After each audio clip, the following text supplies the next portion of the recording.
రెండు తెలుగు రాష్ట్రాల్లో folk singer Mangli ఇప్పుడు హాట్ టాపిక్గా మారారు. మంగ్లీ పుట్టినరోజు వేడుకల సంచలనంగా మారాయి. చేవెళ్లలోని ఈర్లపల్లి గ్రామ శివారులో ఉన్న త్రిపుర రిసార్ట్లో బుధవారం అర్ధరాత్రి వరకు మంగ్లీ జన్మదిన వేడుకలు అట్టహాసంగా జరిగాయి. ఈ వేడుకలకు మంగ్లీ కుటుంబ సభ్యులు, సన్నిహితులు, సినిమా పరిశ్రమకు చెందిన ప్రముఖులు సహా దాదాపు 50 మంది హాజరయ్యారు. అయితే ఈ పార్టీలో డ్రగ్స్, విదేశీ మద్యం తీసుకున్నట్టు సమాచారం రావడంతో చేవెళ్ల పోలీసులు త్రిపుర రిసార్ట్పై అకస్మాత్తుగా దాడులు నిర్వహించారు.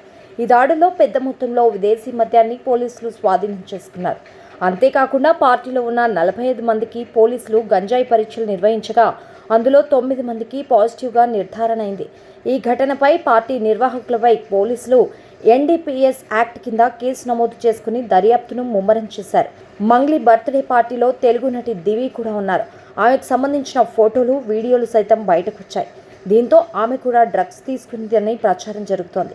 తాజాగా దీనిపై దివి క్లారిటీ ఇచ్చారు. మంగ్లీ తన స్నేహితురాలు అని, ఆమె మంచిదని, అందుకే ఆమె బర్త్డే వేడుకలకు వెళ్లానని దివి తెలిపింది. మంగ్లీ నా స్నేహితురాలని, అందుకు ఆమె బర్త్డే వేడుకలకు వెళ్లానని దివి చెప్పుకొచ్చారు. కేవలం వ్యక్తిగత సంబంధం ఆధారంగానే తాను ఆ వేడుకకు వెళ్లానని, దానిపై అనవసర వివాదాలు సృష్టించొద్దని ఆమె పరోక్షంగా సూచించారు. సోషల్ మీడియాలో తన ఫోటోలను ఉపయోగించి తప్పులను తనపై మోపడం సరికాదని దివి గట్టిగా చెప్పారు. అక్కడ జరిగిన తప్పులన్నింటినీ నాపై మోపడం సరికాదని ఆమె చెప్పుకొచ్చారు. నేను నిజంగా తప్పు చేసి ఉంటే అందుకు మీ దగ్గర తగిన ఆధారాలు, సాక్ష్యాలు ఉంటే సోషల్ మీడియాలో నా ఫోటో పెట్టండి. కానీ ఎలాంటి ఆధారం లేకుండా నా ఫోటో వాడి నన్ను నెగిటివ్ చేయకండి. దీనివల్ల నా కెరీర్కు చాలా ఇబ్బంది అవుతుందంటూ దివి ఆవేదన వ్యక్తం చేశారు.